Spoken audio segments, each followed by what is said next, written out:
less important. It's really important to win pistol for sure, Mm-hmm. but there's not big strategy or big things behind it. So you can just let the players play a little, just think a little less for the in-game leader, and just leave the others to work on it. Yeah, you'd say it's not quite as tactical on a pistol round. Yeah, exactly. It's Yeah. pretty like you can rush, So you can do so what is whatever the you want. what's the most important part of a pistol round if it's not quite as tactical? I would say that you need to revenge really well, and I think fakes are working really well on the T sides of piece with the pistols. Like fakes are working really well because people are over rotating most of the time, and it helps a lot to win those pistols. Mm. So yeah, that's the thing. I think we played pretty well pistols for the six last month. We had like a high percentage. Mhm. So yeah, Uh, that's it. I guess. how much of the calling has changed now that Alex isn't on the team? Do you do a lot of the same stuff? Well, I try to keep the best we had because obviously we had great things, and that's what I'm trying to keep and trying to improve all the time because we were not the best team, and even if you're the best team, you have still things to improve. So Mhm. yeah, we try to keep the great things we had and try to improve the bad thing we have. So I mean that's a mix of those. Mm. How would you define what your play style is on Vitality? Well, to be honest, with the great team, with the better teams, the top 10, I think most of the team have kind of the same strategies. Like sometimes they play control pretty slow, sometimes they play explosive to distract the opponent. Sometimes I don't know if there is a special style except for Navi, who Mhm. always play the the only way. I mean, the only team to play that way. I mean, maybe a bit CIS team because they play a bit different, I would say, than Europeans. But yeah, I don't know if there is something special about our playstyle. Maybe a bit explosive, trying still to work on Zaiwu because he's without a doubt one of the two best players in the world. So you need to use it at the best. Mhm. Yeah, you with Alex, he was doing also a lot of entries. I mean, people call you an entry fragger apEX. I didn't see a lot of entrying on either map on Inferno from you. It was Ah, there, yeah, usually okay, you're throwing a lot yeah, of yeah. nades coming in third. What do you say to people who look at you as the most pure entry fragger Well, it in the game? depends. To be honest, with Alex at the end, I didn't want to entry that much because I felt like I was more a piece of meat and A not piece of like meat, yeah. yeah, yeah. I mean, entering is tough, but you can get in a good condition to enter, you know, because I remember sometimes you can just run on crucial of the other players and just gonna get wrecked. So Mm, that's why it was harder for me at the end. I wanted to do it less because I was losing a lot of confidence and I just wanted to get it back. So now, since I'm calling, I just do it more because that's my way to call. So it's easier for me to entry. And I try to put myself in 70% of the time in the entries because that's how I see best leaders, to be honest. mm, For me, the best leader of CSGO have been Glaive, Zeus, Carrigan. Like those players always been entry fragging. They always yeah. let their people behind. So that's really important for me to show the Oh, example for your teammates. oh, that's really interesting. I think I had that same thing when I was playing too, and you get a lot of information first. Yeah, Um, exactly, exactly. You yeah. can take some space because you know the opponent, you're preparing your games. All the stuff are really important. Can we pause here just for a second? So Sure. the this right here, Boomich, it's no secret that he plays aggressively on banana. Loves the Yeah. MP9. Basically, he'll have his full buy every round because he can just MP9 from sandbags. Did you guys talk about this before the match? Was this something that just started to be Yes, I apparent remember in we this? did. I remember we did because when we watched the demo, we saw that he loved to play that position. So we just wanted to triple nade him. We didn't Hmm. kill him that one, but I guess we killed him again on the next one. I guess Hmm. there he has 2 HP, so he should have died normally. But Yeah. yeah, we knew he was playing there. Though that was maybe a bit of a plan at the beginning. I don't remember exactly, but Okay. Let's see. Let's take a look at how this plays out. So he like just he's one gets on though. top of the sand, but and he even though it seems like you guys knew what he was going to do, he found a good way to get at least one kill a lot of the To be times. honest, when he's jumping on that sandbags with the smoke, we don't see him that much. That's Yeah. why it was tough to kill sometimes. You want to Yeah. pressure, but you're a bit blind because Flamey is from Chorus and just flashing for him, so you're a bit blind. You between both things. It's not that easy. Did you actually like that he was pushing up because you knew he would do it?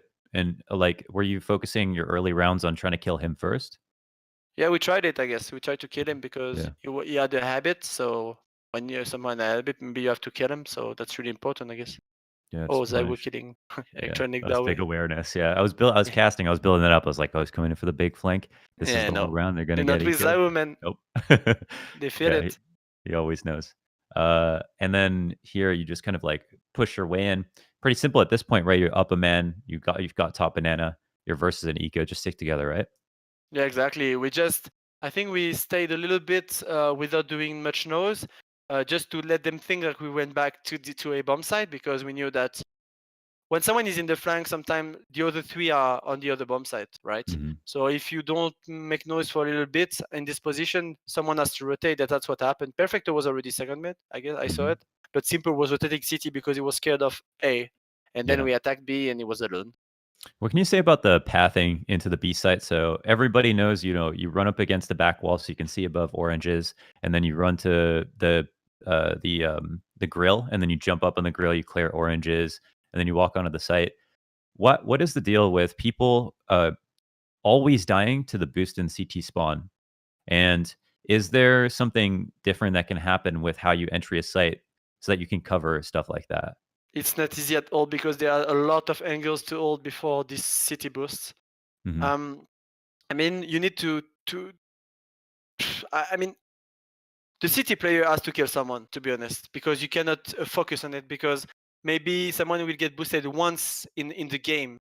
So I guess that you have to don't to focus that much. So maybe someone Hmm. has to die from here. That's life. That's CS. Sometimes you have to die for the team, but you need someone to call and just say that he needs to hold it and check it because otherwise he can kill obviously Hmm. three from behind or whatever. That's So the it's main like thing. it's just an odds thing, a Yeah, probability, like exactly. where I you focus guess your that there are attention. a Yeah. lot of positions like that. I guess that are not much played, so you Hmm. can't focus your game on that. Here, I think it's another round where you guys end up, or just another anti-eco, and then you break into B again. When you kill Boomich in particular, is that like your ticket to go to the B site no matter what, or? I guess that in Tico we knew we killed Boomage at the beginning, so I had the Mac 10, Epic had the Mac 10, so we just wanted to take info. That's the easier bomb site to get infos, to be honest. So when you Mhm. know it's Fulico, because Dairon was Fulico for them, we knew that we just had to take info, play slowly, and maybe go back to the other way, be ready to go back to the air bomb site. So that's the easiest way to play those eco runs. One thing I noticed about the your calling style is that or Alex at the time, there would be a lot of variety in what you tried. So if something didn't work, you try something new, try something new, try something new. Is there ever the thought that you want to do something again, even though it doesn't work? Do you differ in terms of Alex, in terms of your philosophy and calling? Do you guys Ah, have different, when something like, is not working, you mean? yeah, if something is not working, do you think, well, we can try it again, but do it differently? Or do you also like to It just add a depends. lot It of depends variety? It depends, how yeah. it didn't work. Yeah, imagine because someone didn't check the place he had to. Mhm, So if it's that case, obviously you can do it again. But if you go trade because they had the best position and you know that's how they like to play in defense, you're gonna use a different way. That's why you mhm, need. I mean, as in game leader, you need a lot of um, way to attack a bomb site. mhm. Not only or two, maybe three or four. Like for Air Inferno, I mean, maybe every team are like five or six way, like contacts, apps, A splits or short go or whatever. So Mhm. you can attack the same bomb site, but maybe not at the same time and not the same way. So it's still this bomb site, but a different way. That's how I Yeah, think need to. yeah. You also had the one of the issues with the A side as well is that electronic was so good. Yeah, he was way so good in this spot, man. Yeah, holding pit or just watching Balk from sight, whatever it was. How do you approach like that position? Pit is so strong, so versatile. Even if you know someone's there, it's hard to kill them, right? How do you approach that? Well, to be honest, I remember that we were not really good to attack this bomb site back in the days with Alex. We had Mm. nothing to really attack short and apps at the same time. So that's why it was really hard for us to get there, even if sometimes we had to. So yeah, sometimes it's not easy, and that's why I remember that's what we needed to work on that time. Needed to work on do strategy towards this A bomb side because we didn't know how to attack it, and that's pretty tough when you don't know because this pit position with the smoke, this balcony position, where you don't know how to attack, it's tough, man. It's tough. Yeah, it's tough. I mean, you can lose 4 kills, not a refrag, and lose the round. Then you just have no money. Exactly. Let's break into that a little bit. What's the practice look like when you identify like a weakness in your CT setup? How do you approach that in practice? Do you do dry runs or do you just do it in scrims? Do you just talk about it for a bit and then do it in a match? How do you approach fixing problems? Well, when you're in practice, I know that with the time I play CS, it's not really worth it to talk about it in practice because there is a lot of things happening. So you cannot talk a lot and just um, think about that a lot, to be honest, and just remember it because there are a lot of things happening in the game. So I Mm. think the best way is to just talk about that after the practice, maybe do something else, like not doing this particular setup, just doing something else and talk about it after the practice. And then you can identify the problem and fix it. A really big conversation point around this roster move is just that it fits in this whole narrative of, how can an IGL leaves a team that's usually a terrible thing. Did you feel like very confident in just taking over? You're already doing some calling, or did you feel like that it was a big gap to fill? What brought you to picking up Masuta, and do you feel like he's kind of filling the role he needs to so that you can do a good job as an IGL? Well, obviously, as you said, when your in-game leader is leaving, it's not really easy because like there are a lot of work to do, and you need to find someone for being able to call, and that's not the easy part. So the odd thing for us is that I have to code, and I never called before, and we have a totally new player, and that's Hmm. why we say that the project kinda is totally new because everything is different. Like everything, I have to call. We have a new player, everything is different from my point of view that we had with Alex. So I think that it's not easy for him, Mizuta as well, because he never played at a big stage yet. He didn't play at the medium stage. He just played in the lower French team. So Yeah. he has everything to learn, and that's the Hmm. same for me as in game leader. Even if I played with talented game leader, like really, I played in the pro level for 10 years. It's really different mainly right now with the meta we have, with all the good team we have, with all the anti-strat we have. So if I had to call like 5 years ago, that would be way easier for me. But right now I have a lot of work to do because the only great leaders have been the leader that I've been coding for years and years, and that's why I'm trying to work every day on that, thinking about the big in-game leaders, how they approach the game, how they think the game, how they play the game, not copy what they do, but the way they think and the way they act as leaders. And that's what I mean when I said in tree fragging. First, I wanted to put my players in the best condition with new nades, with new flashes, like so good flashes. Hmm. But to be honest, that wasn't great because I felt like we lack someone to go first. We lack someone to show the example that Hmm. sometimes you need to run through smoke. And if they see me do it, they will do it as well because Hmm. they like, oh, he's doing it, he's the leader, let's follow him. That's really important, to be honest. It's not easy when I remember when we played with Happy, he was a really great in-game leader.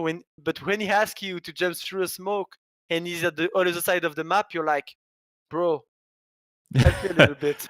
You Yeah. know what Would I you mean? do And this? Yeah.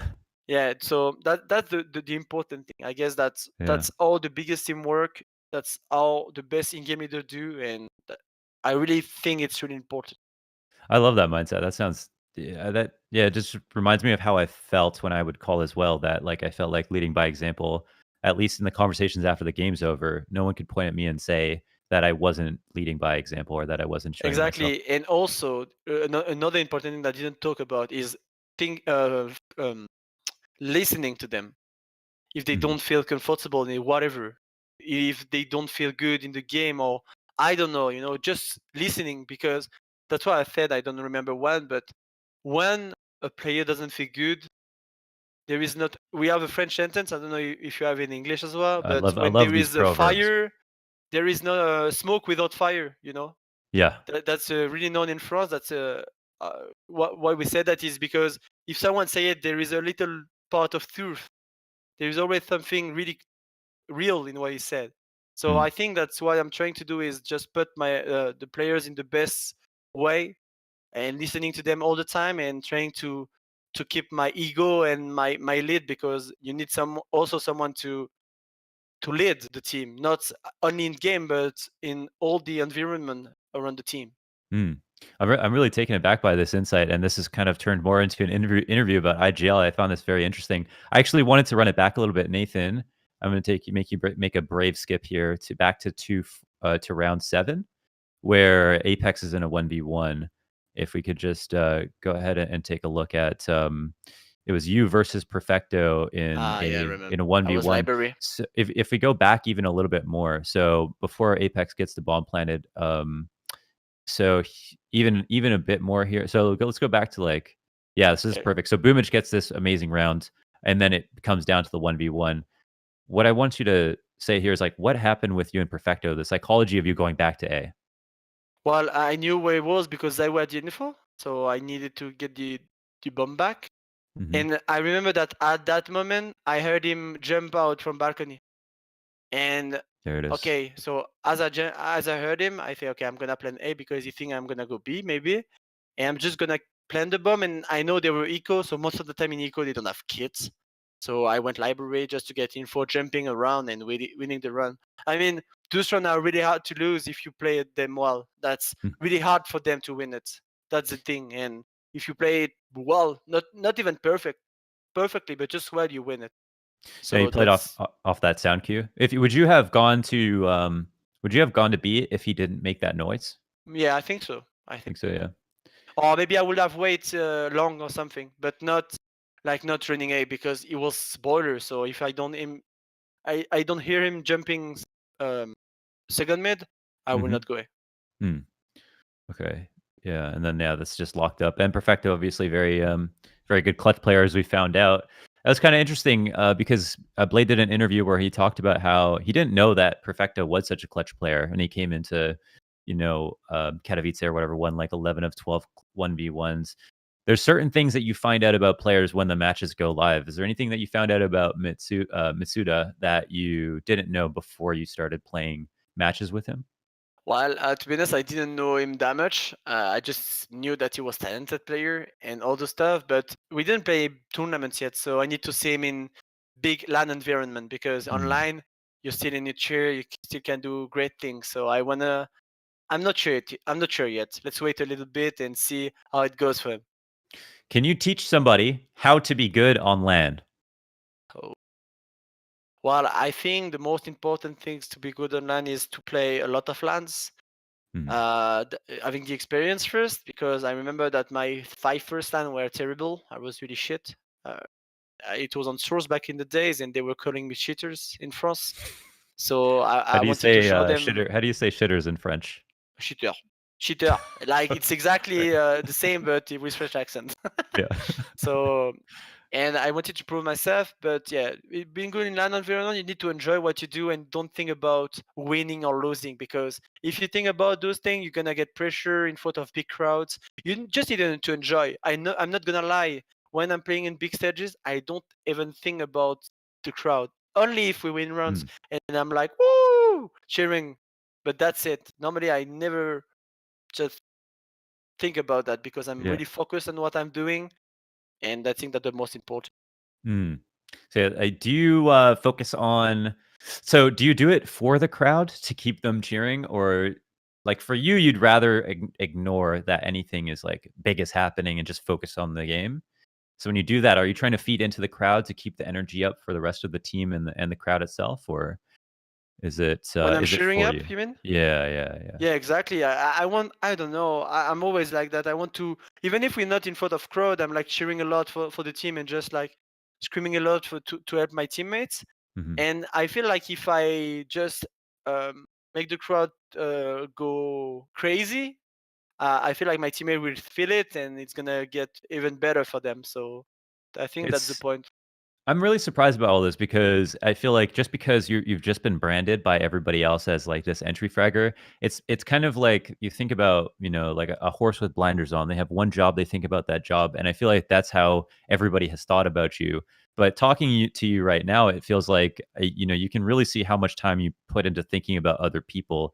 Do you think that this IGLing thing was a long time coming, that you were eventually going to end up doing something like this? Well, I guess I had always it in my blood, to be honest. I always been kind of leader, maybe not in game leader, but leader as a human and a human being, and that's really important for me. I don't do it because I have to do it, because it's just natural.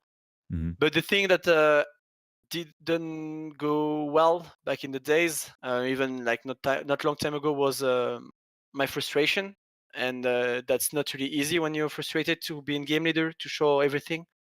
And since we're working with a mental coach and all the stuff, it's way easier for me because I'm working on all the stuff. They help me a lot, and without them, I will not be able to do it. So that's why I'm doing it. You guys have an Olympic medalist, right, helping Yeah. you. Yeah, with that performance, is it to give you talks, before the match to get you hyped up, after the match to help you break stuff down, or is it to help you in a very general sense at keeping the right attitude? What does he most focus on? Well, we have a lot of people around us now. We have a performance staff kinda who help us to be as good as possible outside of the game, and just feeling us like kinda like as Stratus, having people just helping you around the game, outside of the game, and doing everything outside. And we have also, I don't know if you know tennis well, but we have a Mhm. Tyriasion. He was a really good player back in the days, and he's the coach of Tsonga. You know Tsonga? I don't know if you know him, but he's really known in. He was top five tennis player in the world and all the stuff. He has a lot of players. He's really known in France for being really competitive, and we have him around us now. And we have a lot of other people like our mental coach, who did an amazing job, and other guys. Mm. And those guys also help us to, yeah, to see how to start before the game, how to end up, all the things, like all the things we have outside of the game. They're helping us to perform at the best, to be honest, and that's Mm. really really nice. Nathan, could you run this back to the beginning of this execute? So this in this round, but just like a few seconds before it pops. You guys do a hit. It's successful, and it all becomes because of this flash. You're kind of in front of the um, your flash from mid to in front of the Flaps. A site. Yeah, for apps. Sorry, the apps pop flash, and it's like this one moment that simple is blind on the site enough to turn him away so that you can get out. Can you like talk us through I this need to watch exact? the run again because Yeah, I yeah, no didn't watch it worries. as we were talking. Hmm. Just gonna check it. Okay. I think that we had the info that they were classmates, because normally we didn't do stuff. So we had the info. I don't know how, but we had the info that they were close. So it's easier to either way to get mid, just to go out apps, and yeah. So I guess the flash. I don't know who flash. I think that's either Alex or me. I guess who flash for him. That's just the basic flash to go apps in flash Hmm. pit and site. So, So you're but just I hoping remember that that we knew where they were, and that was really important. Otherwise, we will not go on these apps hits, to be honest. if but there's three short side. Why do Not three, you but like at least two. I remember that we knew at least two. okay. So when you know that only one is covering apartment from where, so if you jump it and get pit, you know they're short, so it's way easier for you to enter the bomb site. Uh, Do you want to take those fights when if you have a feeling that they're under porch? Do you want to like try to kill them there? As terrorists, Yeah. when you're going from mid, you mean? When you guys are sorry going short, right? I guess you would say short in your case. It's not Yeah. easy because most of the time the guy on the porch is anti-flash, so he's waiting for the flash most of the time. So it's Hmm. not easy duel to take. I guess a lot of players like to play this position, so it's not really easy. So personally, I don't like to get this angle because I always get. Okay. But then, yeah, just this round, you had some info. Exactly. If you have, let's say you have no info, you're 5v5, theoretical round on Inferno, where would you generally like to, like, time's almost running out, you're not really getting anything. You've got top mid control, banana control. Which site would you like to approach and which site would you most prefer to approach? Which is the easiest? Because I'm only saying that because I know lane, like short side on A is really hard, like very very hard. Yeah, So you need unless you have the something special info, to get there, I guess. yeah. I mean, But it like, depends the team you have. I mean, I remember when I was in G2, we were really good to attack this bomb site. I don't know mm, why. We had simple execute, but we felt really comfortable. I think okay. when you attack this short bomb site, you need to know where to look at and where to flash at, and from where you need to get in. You know what I mean? And that's not easy. So when you don't have the great strategies for that, I guess B bomb site is way easier to get in. Mm. But obviously you can't do it all the time because otherwise they will know about it. But I think that's pretty important. Yeah, and there's Boomich finding like kind of manufacturing another kill. I think here I he even got just 305 a really nice spray down, like so for. much damage. RPK like no chance. Yeah, we Now didn't play it good because new we knew it. I remember. so banana now, it's easier to take banana as T than it was on old Inferno. Like banana's so much easier now, right? Like I mean, it's bigger now a little bit, Yeah. so it's not as claustrophobic. So you can see Boomich has to find new ways of like getting these peaks off over and over again. How do you get prepared for that in the middle of your execute? Like, someone could peek from anywhere. Should someone have I been think I anti-flash in think this situation yeah, or exactly. I think someone need yeah. to focus on this thing, and that's what didn't happen for us because we Mm, knew he was. Oh, he liked to do it. He liked to flash through the smoke and go in with Flammy on course, and we mm. knew it, but we had no one covering it, so shit happens. I would say. Shit happens. Yeah. Oh, wait, you didn't call a pause. How come no pause, no break? You don't want to take a second to talk about what just happened? Where? Here, after you lose a round like that, when do you Oh, when do you take your I pauses? mean, I mean, you can't think about the past. CS is really fast in your mind, so you just need to focus on next things. So that's Okay. what happened for us. Just focus on next things and said, "Shit happens, guys. Let's go." Yeah. Do you ever think it's bad to take a pause then in that sense? Pause? No, I don't think so. Sometimes it's good. It depends. Okay. I mean, it depends if the coach wants it or if the player wants it. It depends. If Okay. you really need it, if he feels you need it, there we had 7-4 lead. I don't think sometimes you need the pause because if that run didn't happen, we had a great like mood through the game. So Hmm. I guess that we didn't need it at that time. This Maybe is if a we lose that one, 2v3. you need the pause. Yeah, yeah. So now you're in the 2v3 post plant. It's like it's not 50-50, but you're not in a terrible position. Yeah, I would But say I 40-60 because it's not. 40-60. It's yeah. T side can be really good to be honest. And Hmm. yeah, I remember that APK was flashing in on Dark, and he didn't hear him to. He didn't hear Electronic to come close to him, so that's why we Hmm. lost that run. Otherwise, I think that maybe we would have won it, or at least 1v1. Yeah. How much do you work with your coach in general? Like how close is the coach to in terms of your strategies or like the very specific stuff? How much do you do with your team versus how much your coach does with you or your team? First, I will talk in general. I think it's really important to have your coach really close to you because you need to think the same way. You need to work at the same page and all the stuff. I think that's really important, to be honest. That's what we do, and I guess that's what best team do. I see the example with Donic, with Regin in Mouseboard, with Blade in Navi. I Mhm. think the attitude is really important. We have a really good coach. He's been there for a year and a half, and he's doing such a good job. And the great thing when you coach is that you have when you play, sometimes you don't see things because you're playing, and him can focus on everything else. Mhm. He doesn't have to focus on his cursor. You know what I mean? He just Mhm. can see through everything, and that's why our coach is really good because he sees a lot of things that we can't see and we don't see, to be honest. And yeah, he's helping us a lot, and I think it's really important for everyone because only the end game in there right now. I don't think there is a team that will work at least in the top 10, even the top Only in 20. game. Oh, really? Wow. Okay. Yeah, that's quite a statement. There. Okay, here we have another kind of B hit again. Boomich finds a new way to get aggressive, just pushing out to Carr, getting the peak off. Is it The going one one for for one one? Is isn't it that good. if you go one for one is not that good? It's like, are City you? now, I Yeah. don't So think so. you're happy with this? You're like, you Oh got yeah, that? come. Yeah. If Okay. you if he does one and goes back, it's tough. But Yeah. if we do revenge, it's fine. Okay. So Because 4-on-4 where's your on head this at? map, you cannot get all the access. You need to leave something. Maybe if you fake somewhere, someone gonna overrate it. maybe to need to do a bet on the bomb Mhm. side, kinda like stay 3 and 1 on the other. So I guess it's a bit of T side advantage, like So 60-40. if we just pause here for a second. So just looking at the mini map, you guys got B control for the 1-for-1 because Boomich took that risk. Then you put a little bit of pressure on B through that CT smoke in. So you're in their head in the sense that they don't have a lot of map control here. So as a caller now, or like how are you looking at this round?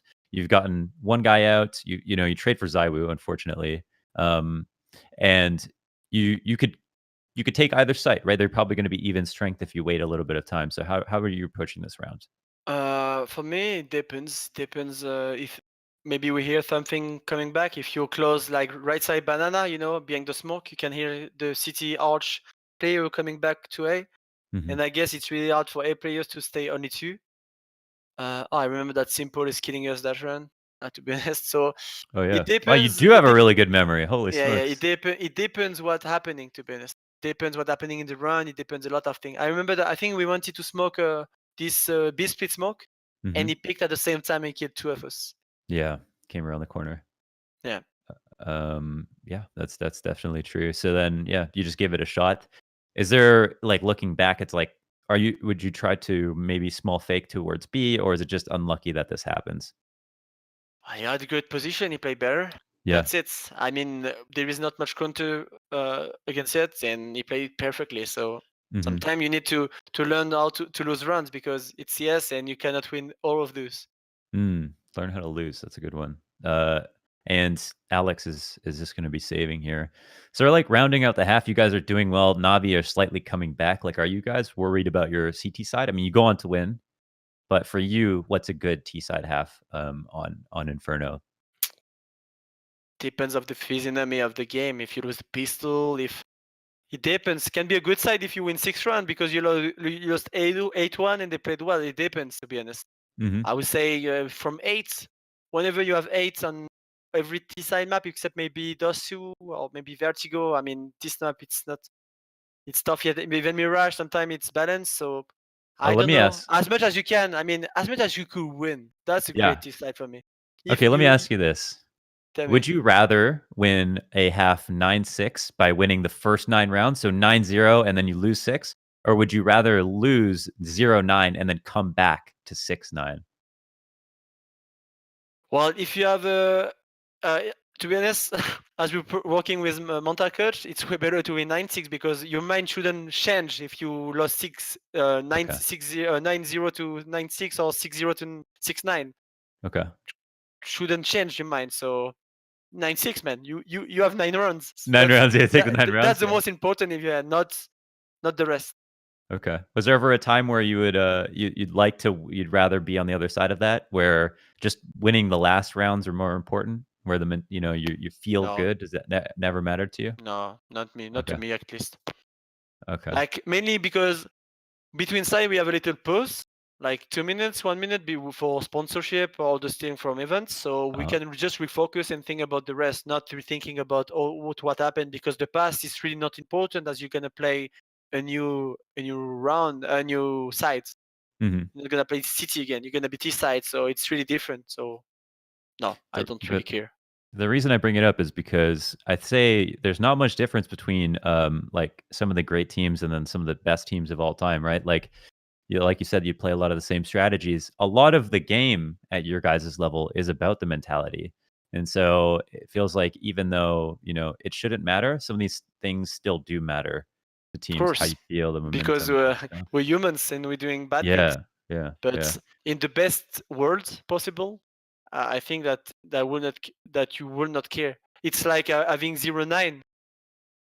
Yeah. Why you would change your mind to have first 11-0 to 11-6 or Hmm. 0-9 to 11-6? It's exactly the same at the end. You have 11-6. I mean, Yeah. no, No. 11-9. Sorry.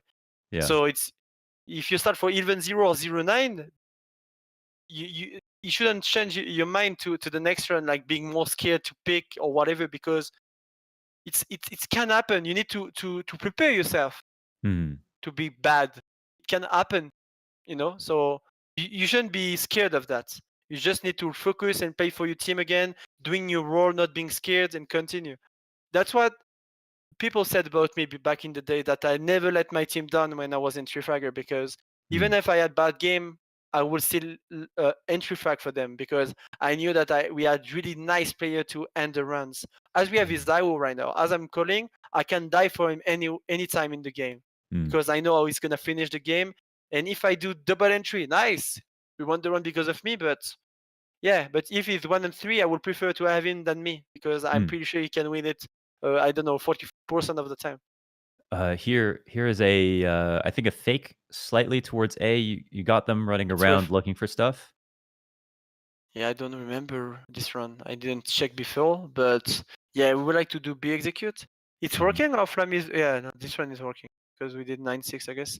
We knew that they had double AVP setup, so we wanted to fight on this B bomb side, because it's not really easy to get this to defend this B bomb side when you have two AVPs. So we decided to go not to go. We decided to go for an execute and not a B contact.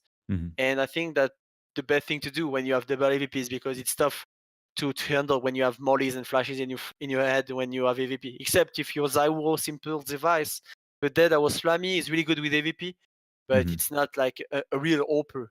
Yeah, not a primary. And you could see Yeah, him like primary. kind of scrambling here. And now it's basically locked up. Simple doesn't have a way to move quickly or by himself to work up. So then you guys come away and win this half, and then you also end up winning the game. But I really just want to look at that T side and get some more information on how your Inferno is being played. apEX, I want to ask you just about Inferno in general now. Like, what has stuff changed for you on Inferno, and has the map changed? Because it's like the most played map, or was for a bit, at the pro level. Everyone plays Inferno. So is it something that's favorable because everybody plays it and everyone knows it? Or is it something where you guys play it specifically because you think your skill set is good on Inferno? Well, I think there is a problem with few maps like that. Inferno is really easy to play even if you're a lower team. Except Okay. Astralis in their era, I don't think there is much team that dominated the map at the crazy Yeah, level, even because their streak on Inferno wasn't that long compared to their other streaks. yeah, of course. It was 18-0. It was the second longest though. That's why it Yeah. was that crazy. But Nuke obviously was the first one. But Mhm. Inferno is really hard to play because it can be easy for lower teams or anyone to be good in it, because it's really simple. You can do like simple execute on bomb site and still get the runs. On Nuke, for example, it's way harder because it's favorite city sites. So as T side, most of the time was people were scared to play it because T side was harder, and mainly when we didn't have the creek, that was even harder before. Mm. So I think that Inferno is a really great map, and I really do like it because, as you said, a lot of people play it. But I don't think it's because it's the best map. I just think it's because it's one of the easiest map to play CS tactically, and Mhm. that's why it's always that close, because everyone at the same level. There is not, except when Astralis was the best, as I said. They had this banana control super good. Like they were Mhm. doing so much damage with the nades and all the stuff, and that's why they were that good. I think that's the best thing to, about what they were that good. But otherwise, other team are way less good than Astralis was even right now, and everyone are kind of at the same level on it. You can lose 3, but you can maybe win 4 right after, because it's a bit, yeah, it's a bit Yeah. tough. So it's a nice buffer in the best of threes for a comfort pick, something that you can play, but you can have another map that you want to rely on more. Is Exactly. Yeah, Let's take about nuke overpass. Like it's way harder to get yeah. runs. It's way harder to control the map. It's way harder just to understand the map well enough. So that's why those maps are less played than Inferno or than Test 2, for example. Mhm. And that's why I guess that when we have this era, I think that good team have those like specific map at the best. Like Asteris at Nuke, they were unbeatable on it.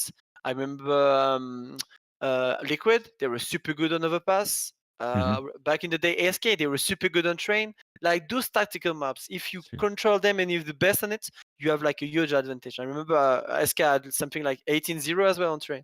When you Mhm. pick it, look like, okay, come on my map. We'll see who's the Yeah. best. And it's tactical. And you understood the map. So I think that's why we almost never had really good teams on Mirage, Inferno, Dust 2, those easiest map to understand. Yeah. Is it something that you find out about your team that you're good at a map, or is it something that the IGL is the reason you're good at the map? I Like think with it's a mix of both. mix of both. Yeah, it's like Yeah, Masuda comes onto the team. Do you find out that you're now better at new maps that you weren't as good at before? well, I don't like to talk about online games, so I would prefer to have Okay. LANs and talk about it later if you want. But right now, I don't really know if it can help us more on the map or on another. Hmm. But I think that's a mix of both. Yeah, if the in-game leader got uncomfortable and the players got comfortable, it's so easy, man. I Hmm. remember Astartes when they were super good on Nuke. I felt Yeah. like Clave was coding well, but that was not the craziest skull on Earth. That was just like everyone wrecking everyone, Yeah. and that's why teams are good on it. I always felt that you have the a good map, it's a mix of both. Hmm. Well, dude, it was actually so interesting to talk to you. I kind of wish we just had a whole thing about in-game leading, and I feel like you're very good at expressing your thoughts on in-game leading in English as well. I can only imagine how good you are in French. I bet you're a pretty inspiring Thank you, leader. Yeah, appreciate it. yeah, that's an awesome interview, man. I appreciate that. Thanks for the insight on the demo, and I think that's going to be it this week for Blast Greats. And you've got some prior commitments, so I don't want to hold you up too long. Hair's looking good. Looking forward to the next haircut. Is Yeah, soon. there yeah, soon? Yeah, is it No, overdue? I'm gonna let it move a little bit, and Okay, when yeah. it's too long, shave again. Shave again. You know, you can donate it. You can raise some money to shave your head next time since you're Yeah, gonna do it maybe on anyway. Yeah. stream. Yeah, Let's do it do on it. stream. Make I will content get out of rich. it. Yeah, squeeze it for every piece of content you can. All right, man. Thank you so much for joining me. I appreciate Thank you. that. And that's it from us on Blast Greats. Peace out, everyone.